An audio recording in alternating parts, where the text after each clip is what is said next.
kabarnya sama-sama nih udah pegang partai nih. Wah, kalau mau maju jadi pasangan pilgub tinggal mau nomor 1 nomor 2-nya siapa nih gitu kan. Jadi begini. Sebab sahabat semua ini karena Iya. banyak sahabat dekatnya semua. Kalau ketua partai tidak punya nafsi-nafsi politik juga salah. Karena ketua partai dibutuhkan ketokohannya untuk membesarkan partai. Ya pastilah pada levelnya kalau ketua DPC kita dorong dia jadi bupati, wali kota. Kalau dia gubernur, ketua DPD didorong jadi gubernur. Saya alhamdulillah orang yang memang dari dulu ingin berbuat baik, ingin berkomunikasi baik dengan siapapun. Terhadap seluruh ketua partai itu pun saya lakukan, ya kan? Dan saya sekali berteman dengan orang, insya Allah Awet ya? persahabatan itu kekal abadi. Boleh tanya Pak Nurdiono, saya prajabatan dengan beliau tahun 85 sampai sekarang masih baik gitu ya. Jadi Pak Herman HN, Pak Arinal, Pak Irham, Pak baik semua. Baik semua ya Pak Edi? Iya, alhamdulillah. Amin. Cuman kan ya wartawan dengan momen-momen politik. Dan terima kasih saya. Jadi memang ngobrol politik ini seru-seru sedap. Ya. Kenapa seru-seru sedap? Karena kita ngomong sama orang politik nih. Nggak dapat jawaban yang gamblang, jawaban yang ngambang, gantung, tapi bisa jadi pasti detik berikutnya. Bang Yusri Rizal paling tahu itu. Iya. Iya. Oke Pak, nah sekarang Demokrat kalau di DPRD Provinsi udah ada 10 anggota fraksinya Pak ya. Tentu dong punya harapan ke depannya bisa lebih bertambah. Mungkin sudah ada treatment khusus kepada anggota fraksi yang sekarang atau ke seluruh kader Demokrat yang ada di Provinsi Lampung Pak Edi? Atau bagaimana nanti treatmentnya? Saya memimpin partai ini punya image bahwa saya adalah politisi yang akademisi. Politisi akademisi. Oke. Ciri akademisi itu salah satunya realistis, punya dasar yang kuat, ya, punya alat analisis. Iya, memprediksi sesuatu itu ada tolak ukur. Saya begitu saya ditetapkan menjadi ketua, dengan melihat infrastruktur partai, personil partai yang ada, dengan segala potensi yang ada, saya kok yakin betul bahwa partai ini pasti akan menang. Hitung-hitungan akademik saya, insya Allah lah, kalau dari 10 menjadi 12 lah. Ya, jadi kalau untuk mengusung mudah-mudahan lah. Ya, kalau mengusung ya tinggal saya sudah ini Pak Midi, tinggal Pak Midi mau kan nanti.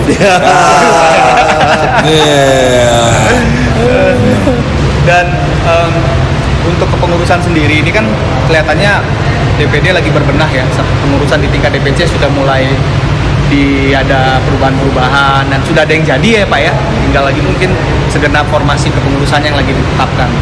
Itu ada kesulitan nggak sih Pak? Karena kan biasanya partai kan sebelumnya kan punya kepengurusan. Sebelumnya juga di DPD juga punya beberapa pengurus yang memang ada di bawah kepemimpinan ketua yang lama. Nah ini apakah bisa sinergi atau memang dirangkul lagi atau memang ada yang nggak mau gabung? Terus kalau yang nggak mau gabung gimana? Atau ada banyak orang baru Pak justru yang ada masuk sini? Jadi kalau mau lihat partai politik, pertama bergerak atau tidak. Kalau partai politik yang nggak bergerak, berarti mati kan. Sekarang lihat, duduk 1 jam di sini, ada nggak pergerakan partai? Suara mesin itu suara apa itu?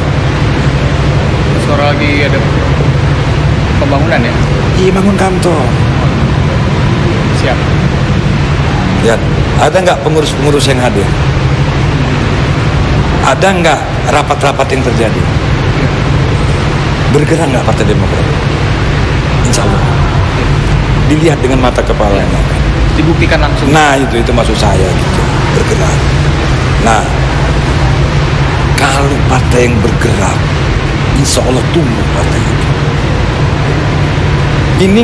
Ini nggak bergerak, nggak bisa tumbuh ini. Jadi kalau pohon itu bergerak gitu, ya tumbuh ya. Nah oleh karena itu dalam pergerakan partai tentu akan ada dinamika, ya salah dinamikanya. Satu direbutin orang dua, ya pasti ada dinamika. Tapi untuk kepengurusan provinsi DPD ini kan sudah selesai, Ya. sudah terbentuk, sudah konsolidasi. Nah untuk pengurus di tingkat DPC cabang ini baru saja muscah.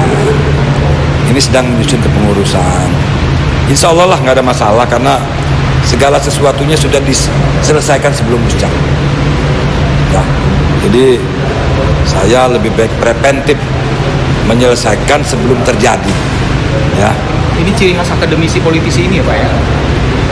Jadi menyelesaikannya preventif dengan Karena lemah lembut gitu ya Pak. Bisa karena setiap pergerakan itu tidak hanya akibat yang dipikirkan, tapi penyebab.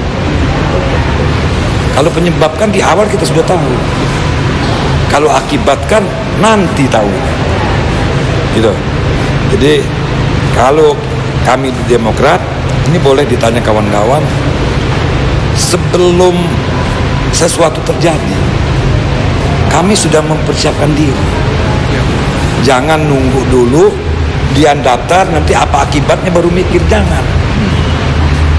Nah, itu ini sebuah budaya yang akan saya munculkan di partai ini. Ya kan? Yang kedua, ciri akademisi itu dia keras dalam bersikap, tapi lembut dalam bertindak. Sikap keras, Ya. tindakannya Lembut. Kalau sudah memutuskan sesuatu, bersikap, nggak ada yang bisa menghalang. nggak geser ya Pak. Keras. Ya. Kalau saya sudah minta Fitri nanti jadi bupati, nggak ada yang bisa penggoyang-goyang. Tapi dalam bertindak, saya lembut. Nggak apa-apa saya dikatakan orang bodoh, saya dibilangin saya orang miskin, saya dibilangin orang tidak layak memimpin. Enggak apa-apa, biar aja semua itu toh lembut saja kita buktikan dengan kerja. Ini yang selama ini saya lakukan. Lumayan keras juga dinamikanya sampai ada yang ngomong-ngomong kayak gitu ya Pak Edi. Padahal kan nyatanya lihat aja, kita rapat komprehensif banget tadi cara mimpinnya, pakai whiteboard. Kalau Mbak Fitri mungkin disuruh jabarin juga agak-agak bingung Pak Edi. Orang tadi saya lihat begitu Pak Edi lontarin pertanyaan 1, 2, 3, 4 detik baru jawab. Padahal tadi kan udah ada kode-kodenya. Saya curi dengar dari jauh tadi. Artinya kan detil. Begini memang persepsi masyarakat terhadap sesuatu, terhadap perkembangan, terhadap personality itu masih belum begitu modern. Si konvensional banget. Ya. Pokoknya kalau dia mantan bupati, mantan gubernur, pasti uangnya banyak. Padahal belum tentu Pak. Nah itulah. Kalau utangnya banyak mungkin. Kalau cuma dosen, pasti persepsinya nggak ada duit. Nah, itu biasa-biasa aja gitu. Padahal kan sebenarnya kita nggak bisa ngukur rezeki orang kan gitu. Menarik. Iya kan. Itu aja sebenarnya. Ya, Tapi nggak apa-apa toh, dengan bergulirnya waktu kan nanti Akan dibuktikan. ya dibuktikan ya bahwa Kalau akademisi mah jam 9 udah tidur. Dia nggak bisa ngelayanin orang. Ini buktinya kalau soal begadang Pak Yosi kalah mas. Ya belum tentu juga. Ya Yosi, belum nggak bisa gitu loh. Ini mudah-mudahan belum tentu jam 10 udah teler dia. Itu kira-kira gitu. Iya, luar biasa banget. Nah, tadi Pak Edi cerita, salah satu yang diceritain adalah mengenai partai ini bergerak, salah satunya kita lihat ada suara di luar, lagi ada pembangunan kantor. Nah, ini konsep pembangunan kantornya kelihatannya rada unik nih, karena semua ambil bagian untuk membangun sebuah kantor DPD Partai Demokrat Lampung. Ini idenya dari mana nih Pak? Apakah memang ini salah satu cara untuk memupuk kebersamaan yang lebih tinggi lagi, atau ada alasan khusus lainnya? Jadi kita ini tinggal di Lampung.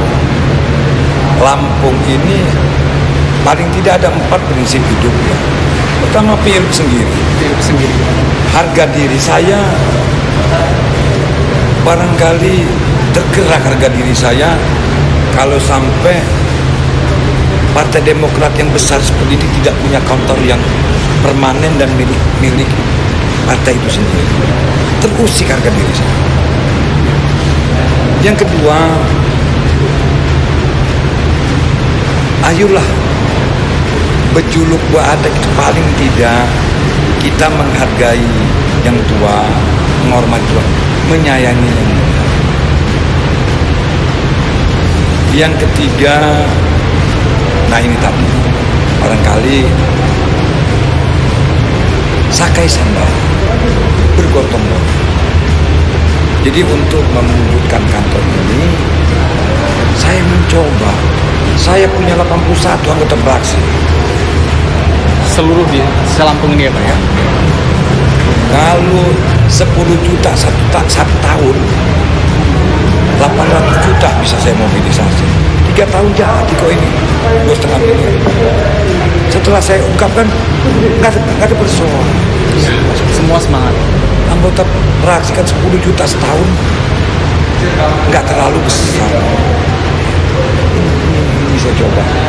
Ini saya menggunakan itu dan saya memimpin partai ini juga saya melakukan hal-hal yang bisa melakukan efisiensi. Ini terbukti. Saya dari Musjab, dari pelaksanaan usaha cabang yang serempak ya Pak? Saya bisa irit-irit. Akhirnya saya bisa membiayai kegiatan-kegiatan partai di bulan ini tanpa membebani diri saya. Enggak, barangkali memimpin partai ini di samping dengan semangat yang tinggi juga dibutuhkan kecerdasan. Dan kalau bisa lebih dari itu, bagaimana bisa digunakan juga kecerdikan. Menarik ya Pak. Semangat, kecerdasan, dan kecerdikan bila digabungkan, insya Allah kita jadi pemenang. Luar biasa. Wah, ini mantep banget nih yang terakhir. Semangat, kecerdasan, dan kecerdikan. Pak Edi, saya dari Nongki Tegar TV, terima kasih sekali nih ya, udah dikasih kesempatan buat ngobrol sama Pak Edi. Setengah jam lo habis mimpin rapat, habis agenda yang padat, tapi kita masih bisa diterima. Terima kasih, sukses buat Demokrat Lampung. Sekali lagi semoga tadi tuh dengerin tadi semangat, kecerdasan, dan kecerdikan. Semoga bermanfaat buat kamu yang nonton acara ini, dan saksikan Nongki berikutnya. Saya undur diri. Assalamualaikum warahmatullahi wabarakatuh. Waalaikumsalam.